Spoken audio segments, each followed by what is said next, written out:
పడిన లోకంలో ఉన్న రూతును వేరుపరిచినట్లుగా అయ్యా దేవుని బిడ్డలను బాధ పెడుతున్న జీవితంలో నుండి సభలను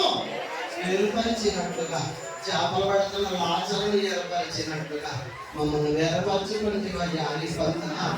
నీవే మమ్మల్ని ఏర్పరచుకోకపోతే మేము లోకంలోనే ఉండేవారు మేము ఆ జీవితమే మధురం అనుకునేవారు మేము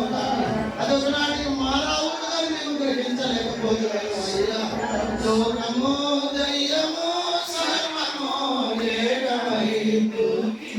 లోకములో ఉన్నదంతా నేత్రాశ శరీరాశ జీవకొండమ్మ అవే శాశ్వతం అనుకుంటున్నాయ్యా ఈనాడు వాక్యం ద్వారా మమ్మల్ని పట్టుకుంటేవయ్యా మమ్మ లోకంలో నుండి వేరుపరచుకుంటేవయ్యా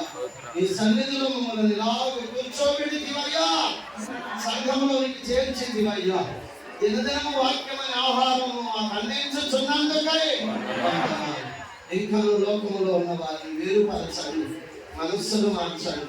నేత్రాలు మార్చండి, ఆలోచన మార్చండి, తలంపులు మార్చండి, ఉద్దేశాలు మార్చండి,